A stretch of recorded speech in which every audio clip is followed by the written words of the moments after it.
It's time to get caught up on your San Diego Gulls. Chase DeLeo takes us on a backstage tour of the Gulls facility at FivePoint Arena. First thing we do, we get COVID tested here. Andrew Poturalski is mic'd up for the action on the ice. And he takes some time to share his story. Plus, BJ McPherson lets you in on some hockey lingo. Sometimes you got to make a little saucer. It's all coming up on the latest edition of Gulls All Access presented by California Coast Credit Union. For Garrett, wrap around.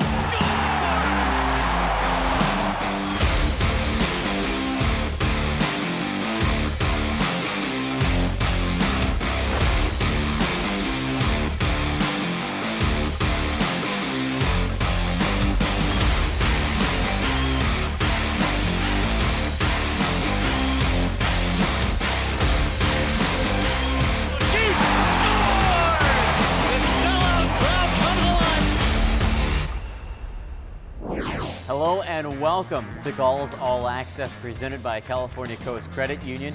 We are here today at FivePoint Arena, the temporary home for the San Diego Gulls.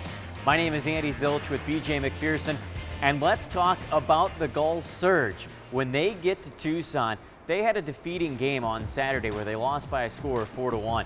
But BJ, they turned it around the very next day. They ended up with a 3-goal third period to capture a victory. Well, when you come off a game where you didn't really play that well and the team talks about it, from your coaching staff to one of your leading players and Chase DeLeo, coming back the next night and being down 2-0 going into the third period and getting the win, it could be a game that changes the season. Well, the Gulls take that Tucson win, then they continue on the road against the Ontario Reign. And the Gulls have had trouble on the road recently, and especially in the beginning part of the season. They're able to address that, though. After the Tucson win, they put up a very good win against the Ontario Reign with lots to talk about, BJ. Well, the big thing about playing against Ontario was it's after getting that Tucson win. And putting 2 wins against 2 road teams is a big deal for this Gulls hockey team. Well, BJ, the Gulls were only allowed 17 shots during that Ontario game. What led to that after the team allowed upwards of 40 earlier in the season? Well, I think it's a team coming together again, from the veterans down to the rookies. You get a full team together. They take it upon themselves. Goaltending kept them in this early on in the season, but lately keeping the shots down low is what's really keeping them in the games. Well, rookies have been the story for the San Diego Gulls all season long. In the beginning part, it was Jamie Drysdale and Trevor Zegras. Now you have new rookies emerging.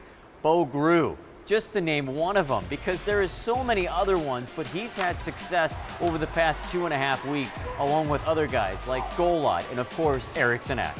Yeah, what I like about Bo Grew is the way he plays up and down the ice, defensively, offensively, taking face-offs. It's, again, not just getting on the score sheet, playing the 60-minute game, playing both ways. Well, let's focus in on the goaltender, Ollie Erikseneck. He was the backup netminder and sometimes a third-string netminder when the season began behind Jeff Glass. Now, with the hurt John Gibson, Lucas Dostal goes up to the taxi squad, and it is Ollie Erikseneck's show here in San Diego. I don't care where you are as a string, as a goaltender. You get the shot to come in. Ollie Erikseneck, he's come in and he's played big in the last 2 big road games. Well, one final thing to talk about. The organization makes a trade, and the organization gets a very talented forward, Volkov from Tampa Bay, but Moran goes the other way. BJ, you have to give to get. Yeah, you have to give that. Moran's one of those players that has been here the last couple years. His speed is what keeps him in the game. But I think the trade for the Gulls, the way the Ducks have made this trade, it's a player that's going to come in and he's going to put some goals in the net. And as we close on your insight, BJ, let's talk about 3 milestones that happened in 3 consecutive games. First, you have Andrew Poturalski pick up 200 AHL career points. Then, the next game, Sam Carrick totals 300 career AHL points. And finally, to round out the trio, Chase DeLeo on his 200 AHL career point. Well, you get 2 different players getting 200 points, and you get the team captain, Sam Carrick, going for 300. I guarantee you, between the 3 players, they really didn't even care about getting those milestones until they got them. You get them, it's something big. Now you look to get the next milestone. The San Diego Gulls are the primary affiliate of the NHL's Anaheim Ducks and have been consistently grooming prospects for the highest level of hockey, making it arguably the most successful affiliation in pro hockey. We have a special Gulls grad segment today as we reflect on two players who began the season in the AHL. Once the game began, he looked like he belonged out there on the ice. On March 18th, defenseman Jamie Drysdale made his Ducks debut and didn't disappoint with a 2-point night, including his first NHL goal. First goal in the NHL for Jamie Drysdale. His first assist came 2.5 minutes later on another player's first NHL goal, Trevor Zegras'. Score! Trevor Zegras! He has his first NHL goal. 2 goals in 2 minutes and 29 seconds. Man, oh man, what a beauty. Those 2 goals tied the game against the Arizona Coyotes and forced overtime that eventually led to a Ducks 3-2 victory. Following the game, Ducks captain Ryan Getzlaf decided to pull a playful prank on the 18-year-old.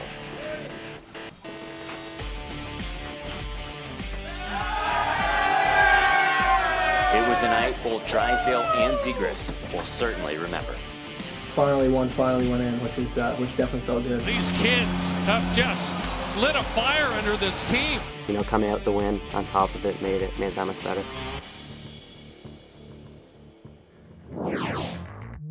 Time for a break. When we get back, take a behind-the-scenes tour with Chase DeLeo and get to know one of the team's top scorers this season. He's Calder Cup champion, Andrew Poturalski. We'll be right back.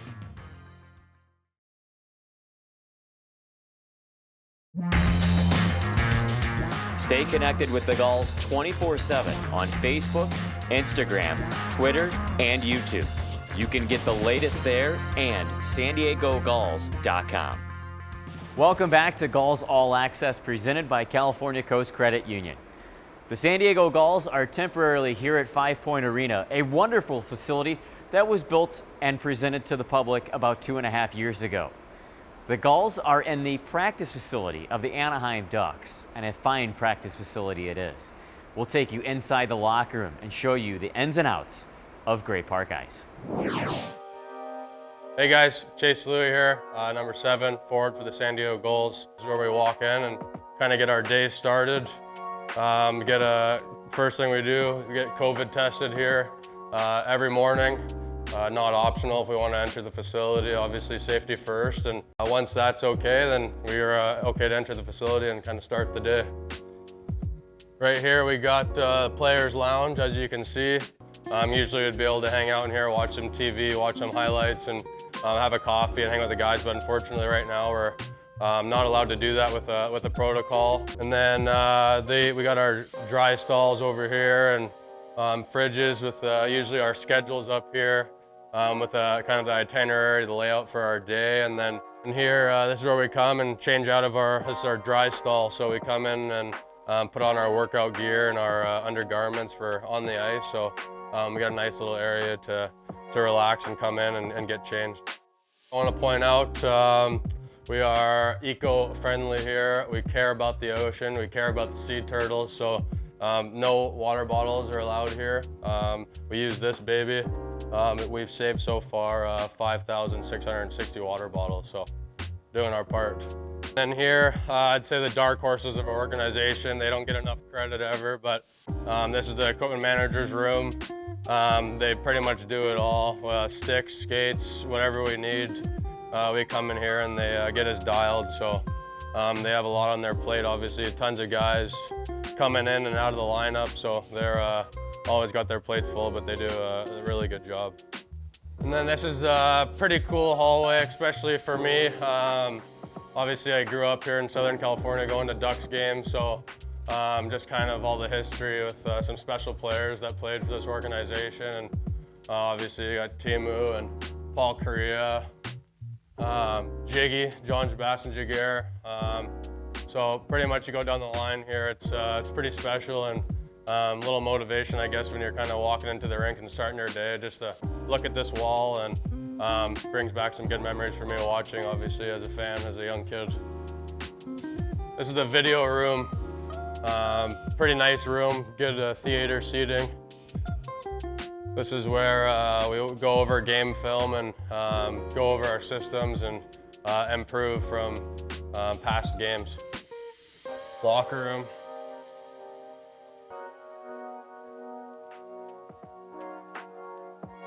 Next, we'll check out the trainer's room. This is where guys can come to get treatment or a hot tub, cold tub, medicine if you need it. And obviously we're fortunate with a really nice facility here. Got the hot tub in here going. We got the cold tub, which is pretty lucky to have. I think after games, a lot of guys use it. Come in here and everybody's favorite assault bikes. But it's a nice little space where you can come in here and stretch before games, after games, and it's a nice little area that we put to use every single day. If we have a few days before a game, we come in and get a bit of a heavier workout in, heavier lift with squat racks and some more bikes and some dumbbells. So this is a little bit bigger area. All right, guys, thank you very much for coming and seeing the behind the scenes tour. I really appreciate it, and I hope you like what you saw. Thanks to Chase DeLeo for taking us around the facility at Great Park Ice and FivePoint Arena. We were able to catch up with Andrew Poturalski and first hear from him on the ice and hear from him about his background growing up.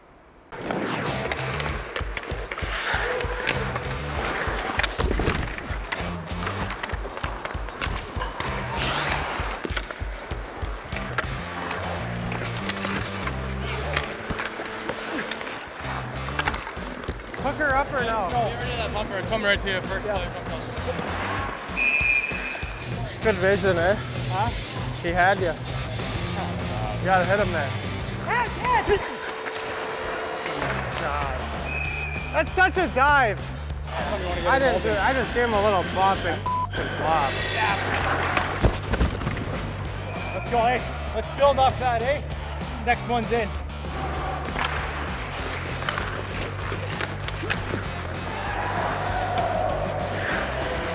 Good pass, baby. Great job. Good screen.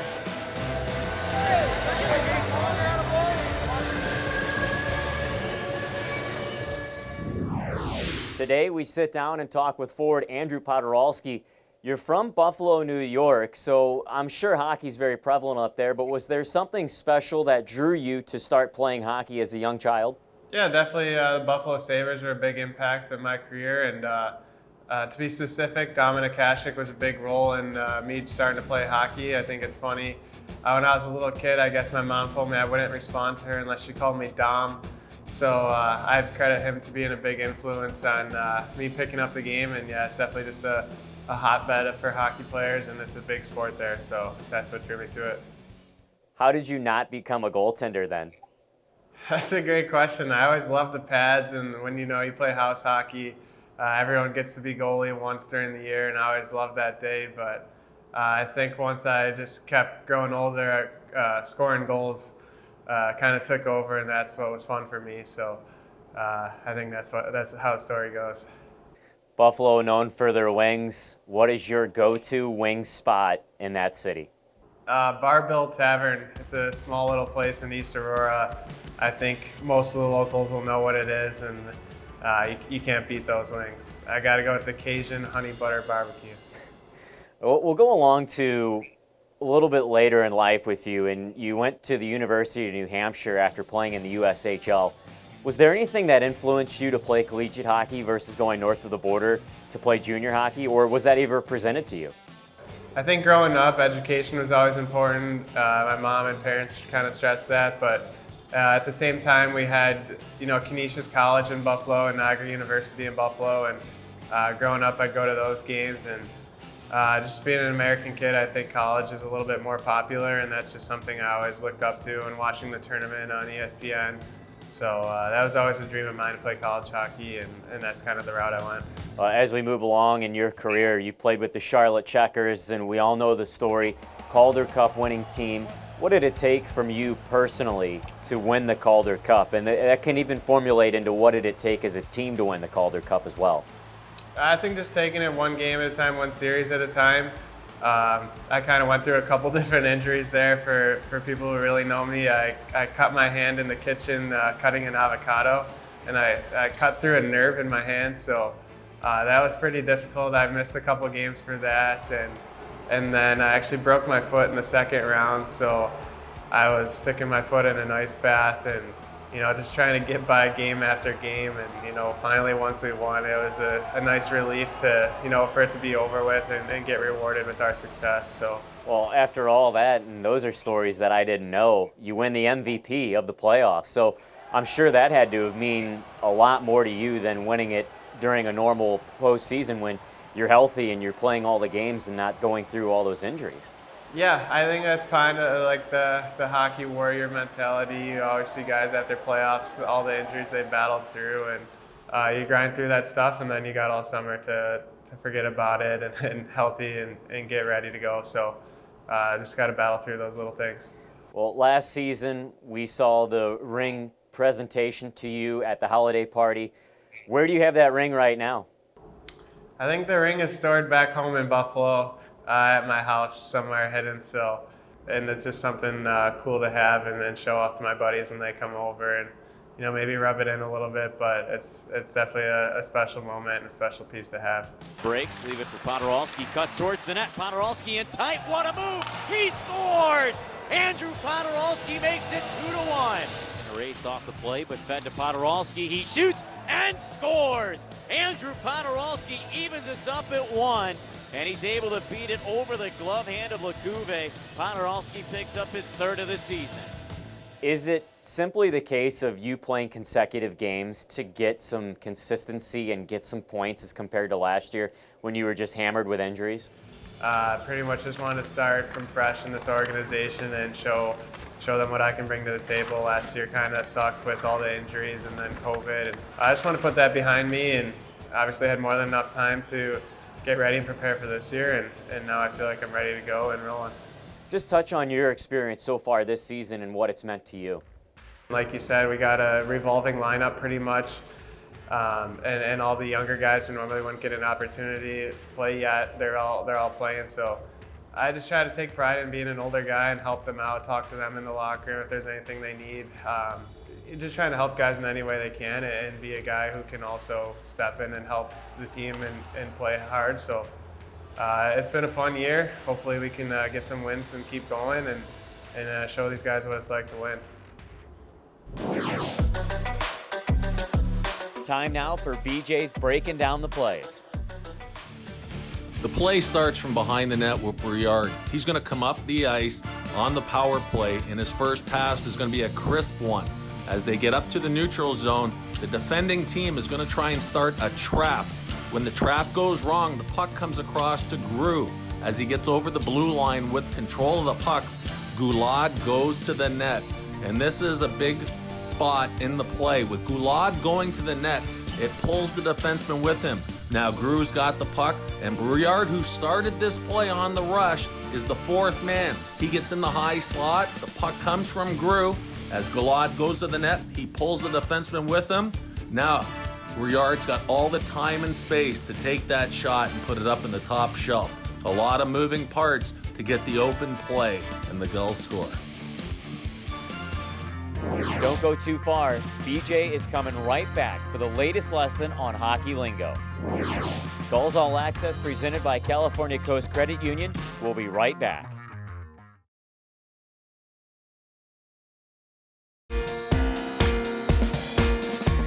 Recently, Gulls fans were able to see the team play in person for the first time this season in Tucson.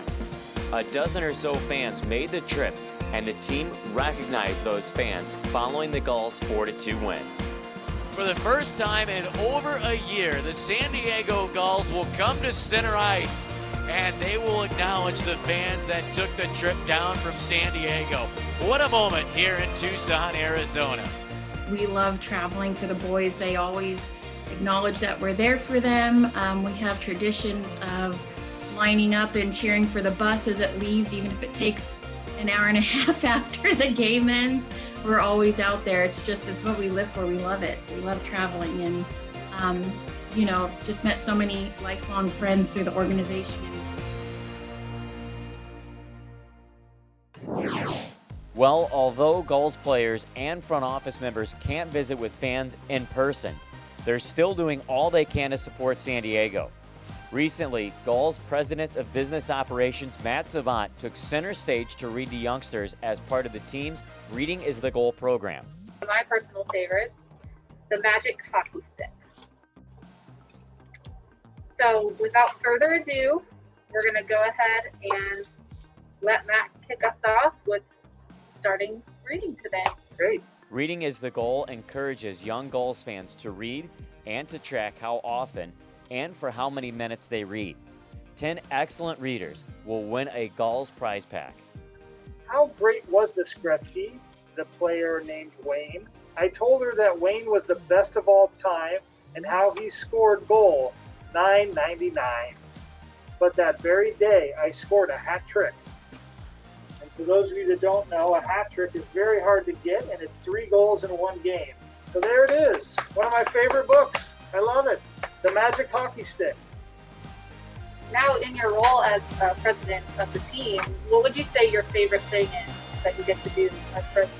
Well, I'm really proud of what we're able to do in the community. We're really part of San Diego, something that I'm really genuinely proud of. So enjoyed making reading your goal at home? Thank you very much. Go Gulls!